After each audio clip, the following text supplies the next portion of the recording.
Nessa etapa de consciência, para nos prepararmos para esboçar o nosso projeto de transformação financeira, falamos de vícios sociais e alguns comportamentos equivocados que a gente tem em relação à construção do futuro.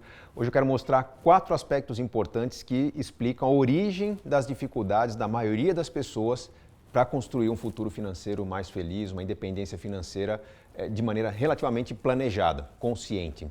Quando eu falo de motivadores dos erros, é que existe um conjunto de conhecimentos, de reflexões, de verdades que acabam virando meio que processos automatizados na nossa vida e que acabam dificultando a construção daquilo que parece ser racional, parece ser intuitivo. Gustavo, o que você fala parece tão simples, por que as pessoas não fazem? Não fazem porque são movidas justamente por esses erros. Então, primeiro grande erro, vamos colocar aqui no quadro para você poder entender. 4 erros que levam às dificuldades de planejar. O primeiro erro, vícios sociais.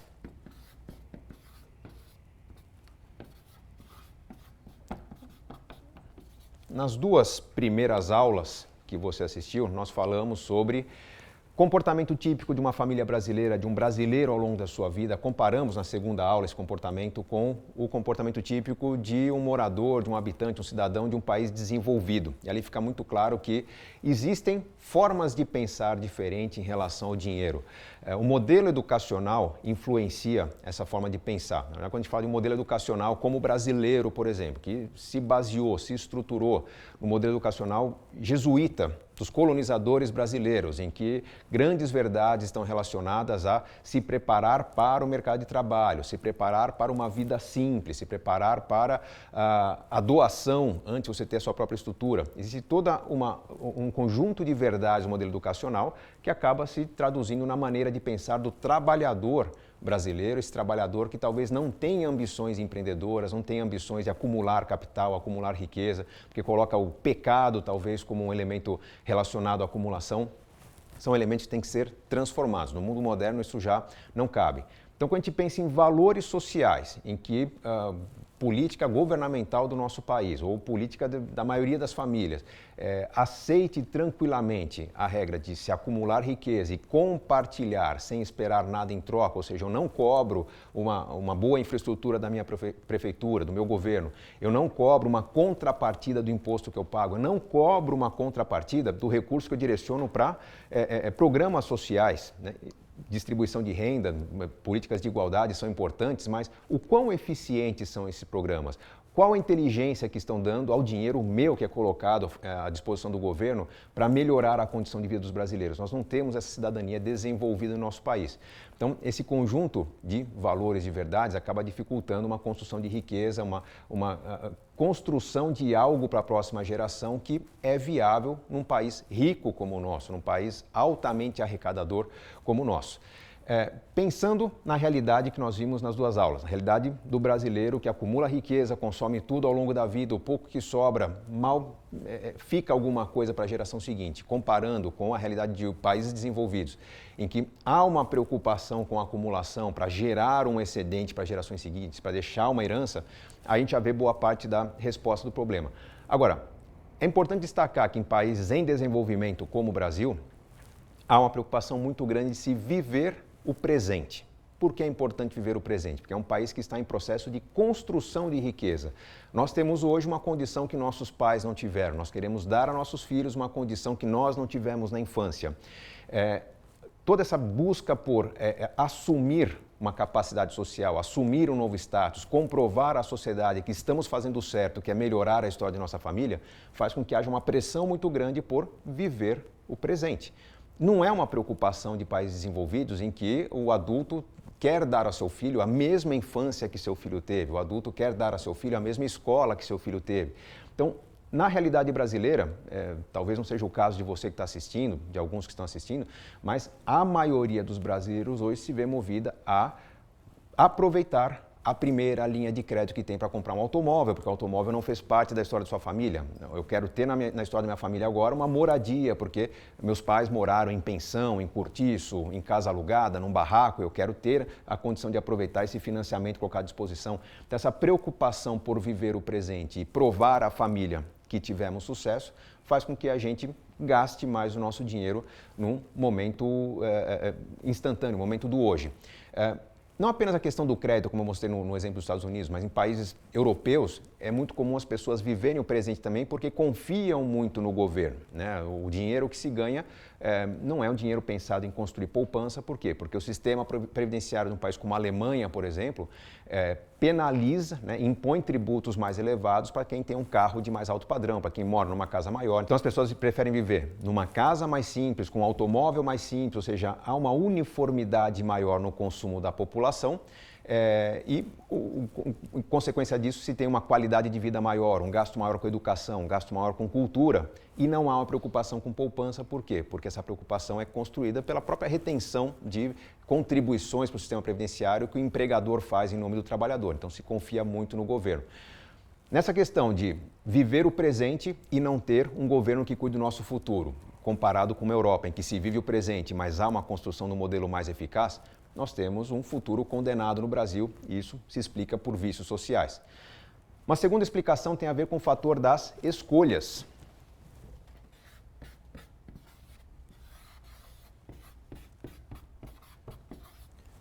Você é responsável pelo seu caminho, você é responsável pelas suas contas, você é responsável pelos custos que você terá nos próximos anos. Se você vai ter um orçamento mais engessado ou menos engessado, se você vai ter uma verba maior para o lazer, menor para o lazer, uma maior flexibilidade ou não, é uma escolha sua. Sorte. Muita gente diz que, puxa, as contas estavam bem, mas por um azar, por uma falta de sorte, por um imprevisto, aconteceu um problema que desequilibrou tudo e desde aquele momento, desde aquele fato, nunca mais se voltou ao normal. Esqueça essa ideia. Não existe sorte. O que existe é uma preparação para o imprevisto, existem cuidados que eu posso tomar para uma situação de infelicidade, de infortúnio lá na frente. Posso evitar acidentes? Não posso evitar acidentes, mas eu posso evitar o custo e as consequências do acidente com uma cobertura de seguros. Eu posso, de repente, ter uma reserva financeira que me permita lidar com o imprevisto. Gustavo, mas como é que eu vou conseguir pagar todas as contas se mal cabe o valor do meu carro no meu orçamento? Como é que eu vou ter ainda um valor para um seguro complementar? Talvez um carro mais simples permita contratar uma cobertura adequada. Mesma coisa com moradia, mesma coisa com um estilo de vida que permita pagar um seguro de vida. Então, a cada escolha que você toma, a cada decisão financeira que você toma, uma pergunta tem que ser feita. Você está melhor com essa decisão? Decidimos contratar um pacote de assinatura de televisão a cabo.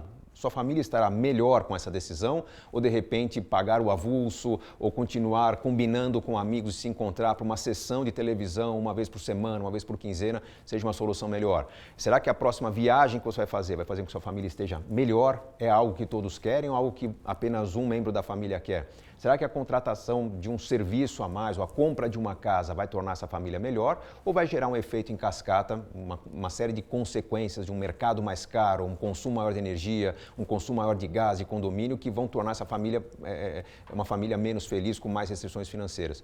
As escolhas são suas. Então a dificuldade de planejar muitas vezes é consequência de escolhas desproporcionais. Um terceiro fator que pode ser citado dos 4 erros que nós cometemos aqui.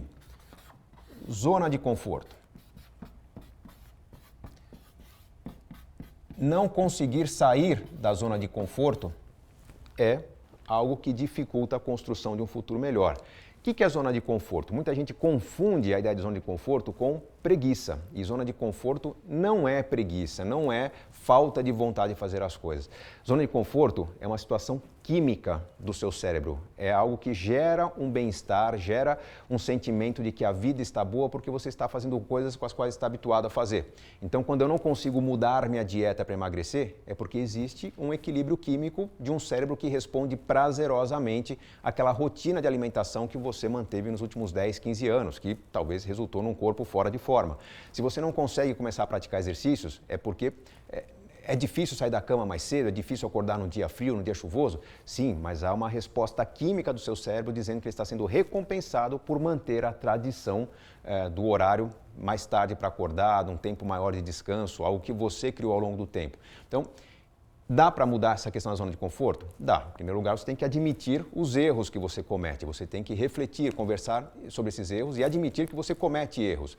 Fazer coisas diferentes, exercitar práticas diferentes é uma maneira de começar a estimular o seu corpo para situações diferentes. Então, se você tem uma rotina de todo domingo, depois do almoço, dormir um pouco, assistir um filme, se você se sente cansado quando não faz isso, você vai para uma atividade esportiva, para um passeio no parque, segunda-feira já começa devagar, que tal começar a exercitar maneiras diferentes de conduzir esse domingo, um descanso diferente? Você vai fazer uma atividade um pouco mais sentado, vai ler um livro, em vez de ver televisão, propõe ao cinema, traga a família junto, reúna amigos para fazer.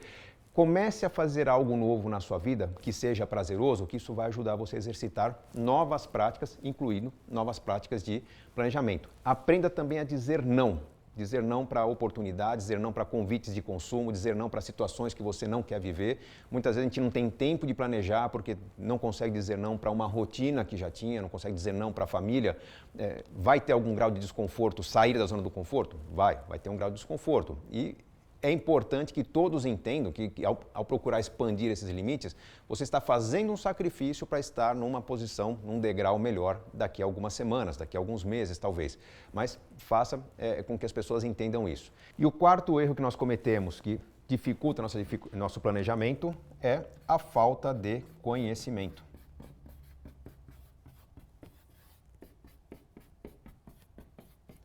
Falta de conhecimento, obviamente, consequência de uma educação limitada, consequência da falta de informação, consequência da dificuldade de entender a informação que nos rodeia, de conseguir colocar em prática algo novo que chega ao nosso alcance. Nosso objetivo, ao longo do curso, é trabalhar esses 4 erros. Nós vamos trabalhar bastante os vícios sociais, estamos fazendo nesse módulo do curso. Vamos aperfeiçoar técnicas para fazer escolhas, desenvolver técnicas cada vez melhores para consumo, para crédito, para investimentos, qualquer coisa que envolva dinheiro. Trabalhar a questão da zona de conforto, e aqui tem todo um trabalho psicológico do como que você reúne os elementos para discutir isso com as pessoas ao seu redor, para criar motivação pessoal, para se guiar por informações, por números, elementos que ajudem a vencer essa questão química, essa questão que tende a criar uma certa letargia na construção do seu plano, e vamos trabalhar o conhecimento, obviamente. Nosso objetivo ao longo do curso, então, é trabalhar esses 4 erros, eliminá-los para que você possa ter condições de trabalhar a sua inteligência financeira com menos dificuldades. Como que isso vai ser feito? Algumas etapas têm que ser cumpridas ao longo do curso. Então, vamos esquematizar qual vai ser o caminho a ser percorrido entre a situação que você está, situação atual,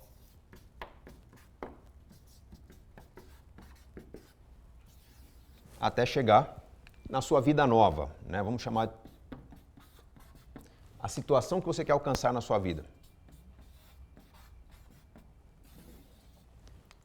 O caminho a ser percorrido não é um caminho curto, mas é um caminho que envolve um passo a passo. Então, começamos pelo reconhecimento de erros.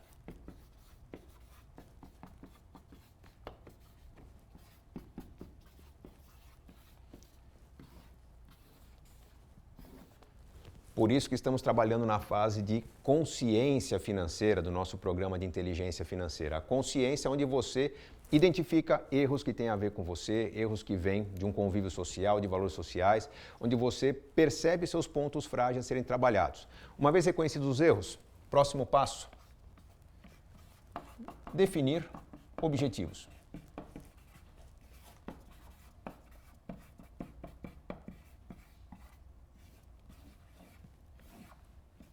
Por isso que eu perguntei, aonde você quer chegar?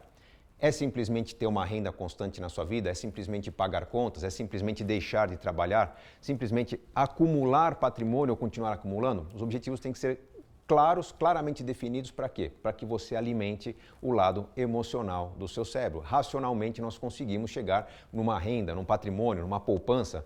Emocionalmente você não quer isso. Emocionalmente você quer construir algo que faça sentido para você, que torne você uma pessoa motivada, uma pessoa inspirada.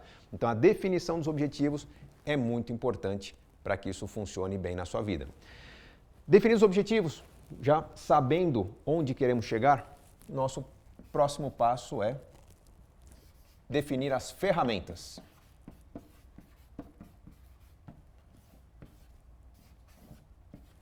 Quais ferramentas?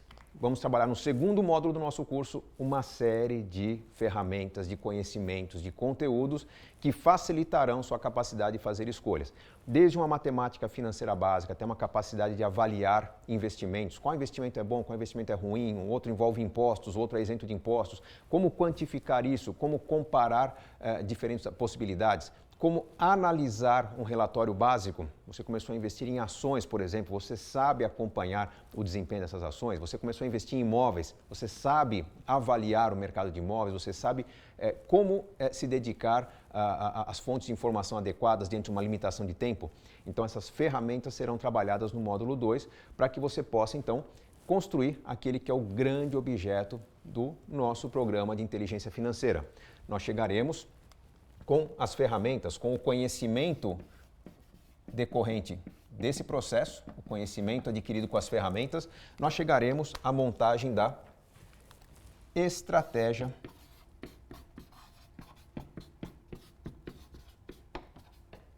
que vai transformar a sua vida.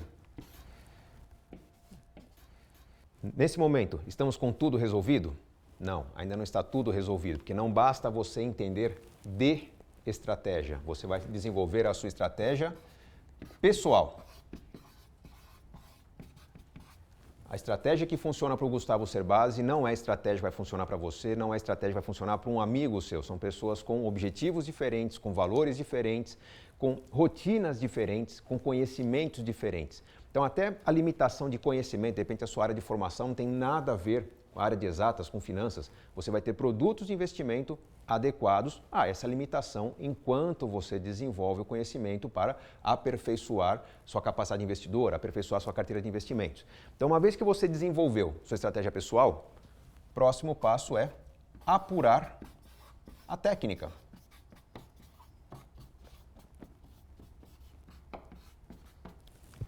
Ao concluir o curso Inteligência Financeira, o seu projeto financeiro estará pronto? Não, ele nunca estará pronto. Ele estará sempre em contínua evolução. Você terá um projeto a ser transformado ao longo do tempo e é por isso que nós temos que entender que esse conhecimento, as ferramentas serão sempre aperfeiçoadas para que seu projeto pessoal vá melhorando ao longo do tempo. E com essa melhoria ao longo do tempo, nós teremos então a condição de partir para a ação, o dia a dia das suas finanças, o dia a dia das suas escolhas, que vão fazer com que você chegue numa vida nova, uma vida melhor de consumo, uma vida melhor de relação com o dinheiro. A partir daí nós temos um projeto pronto. Esse projeto vai ser trabalhado a cada módulo do nosso curso. Estamos, repito, trabalhando aqui o reconhecimento de erros e começando a reunir os elementos necessários para definir claramente quais são os objetivos. Veremos nesse módulo ainda. Com o passar do tempo, com o evoluir do curso, vai ficar muito claro para você. E essa estratégia, com as particularidades que tornam ela pessoal para você, vai ser o grande mapa da transformação da sua vida financeira que você vai carregar o tempo todo, com acompanhamento regular, mensal, com alguma apuração da sua técnica semestral ou anual, para que você construa a vida nova, que nós já saberemos ainda nesse módulo qual vai ser. Nós estamos lapidando um novo estilo de vida. Tenho certeza que você vai gostar. Continuamos na nossa próxima aula. Até lá!